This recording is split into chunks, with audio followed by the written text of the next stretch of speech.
যে এটা স্পেশালি আমি আমাদের ওইসব দিনই বোনদেরকে বলতে চাচ্ছি যে বোনেরা এখনও বিয়ে শাদী করেন নাই। সেটা হচ্ছে যে বিয়ে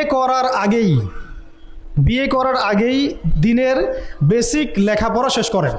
এত পাগল হওয়ার দরকার নেই। আগে চরিত্র হেফাজত হচ্ছে না, রোজা রাখেন, ঠিক আছে? দিনই পড়াশোনা আগে শেষ না করে বিয়ে করতে যায় না।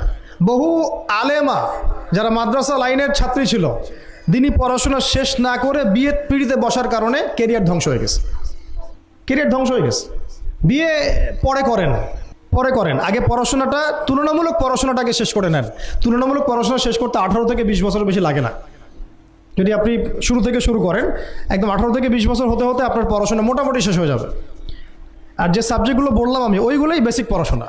এখন এটা হয়তো সবার ভাগ্যে নসিব নাও হতে পারে, সেক্ষেত্রে বিকল্প অপশন আমরা যাব। কিন্তু আগে মূলনীতি হচ্ছে একটা লেভেল পর্যন্ত পড়াশোনা করার পরেই বিয়ে করেন, কারণ বিয়ের পরে আপনার যত রেসপন্সিবিলিটি আসবে, এটা তখন পড়াশোনা মেনটেন করা এতটাও সহজ না, প্রায় অসম্ভবের পর্যায়ে পড়ে যায় আর কি। আর 2-1টা বাচ্চা কাচ্চা হয়ে গেলে তো তখন আর কোনো কথাই নাই। তাহলে আপনারা কি আমাদেরকে আয়েশা রাদিয়াল্লাহু আনহার মতো একটা প্রজন্ম দিতে পারবেন না? যদি এটা আপনাদের উদ্দেশ্য হয়, সেক্ষেত্রে কি পড়াশোনা শুরু থেকে করা উচিত না? এখন এই সুযোগটা আমাদের সব বোনদের সামনে হয়তো থাকে না, এই জন্য আমরা বললাম যে বিকল্প অপশনগুলোতে আপনারা দিন শেখার চেষ্টা করেন। আর এরপরে যখন বিয়ে করবেন, পড়াশোনা মোটামুটি শেষ হয়েছে, বিয়ে করবেন, এখন 18-20 বছর বয়স হয়ে গেছে, এখন আল্লাহর ওয়াস্তে দুনিয়াবি বিষয়কে সর্বোচ্চ অগ্রাধিকার দিয়েন না। আজীবন পস্তাবেন, এবং একবার পস্তানো শুরু করলে এই পস্তানো আজীবনও শেষ হবে। তখন মেইল করে মেসেজ করে কোনো লাভ হবে না, কারণ আপনি বিয়ের আগে দিনকে প্রাধান্য দেন নাই, বরং দুনিয়াকে প্রাধান্য দিয়েছিলেন। আপনি বিয়ের আগে দিনকে প্রাধান্য দেন নাই, বরং দুনিয়াকে প্রাধান্য দিয়েছেন। যখন আপনি সবসময় পরকালকে, আল্লাহকে, তার রাসূলকে প্রাধান্য দিবেন, দিনকে প্রাধান্য দিবেন, দুনিয়া আল্লাহই গুছিয়ে দিবেন। আর যখন আপনি দুনিয়াকে সর্বোচ্চ অগ্রাধিকার দিবেন, দিন আপনার কাছ থেকে দূরে সরে যাবে। দিনের একটা গায়রত আছে, একটা ব্যক্তিত্ব, দিনের একটা স্বতন্ত্র গায়রত আছে, সে সবার কাছে ধরা দেয় না।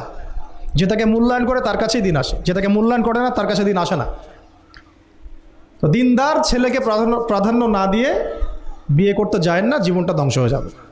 হ্যাঁ, আমি বলছি না দিনদার ছেলে মাদ্রাসাতেই থাকে না, ইঞ্জিনিয়ার লাইনেও থাকতে পারে, ডক্টরও হতে পারে, ইঞ্জিনিয়ারও হতে পারে, কিন্তু এটা বাহ্যিকভাবে এটাকে জাস্টিফাই করাটাও ডিফিকাল্ট।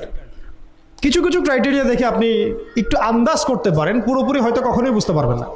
সেটা হচ্ছে দিনের প্রতি তার ফিকির কেমন, দিন নিয়ে তার কাজ কেমন, তার লাইফস্টাইল কেমন, তার পরিবার কেমন, কোন পরিবেশে সে বড় হয়ে উঠেছে, তার একাডেমিক্যাল সার্টিফিকেট কেমন, তারপরে তার দাওয়াতের মেহনতে অ্যাক্টিভিটিস আছে কিনা, বা ব্যবসা হালাল কিনা, বা চাকরিটা হালাল কিনা, নামাজ ঠিক আছে কিনা, তার মধ্যে সুন্নাহ আছে কিনা, এগুলো কিছু বাহ্যিক সাইন যেগুলো দেখে আমরা একটা আইডিয়া নিতে পারি। তারপরে বলবো যে এখানে 100% আপনি এনশিওর হতে পারবেন না।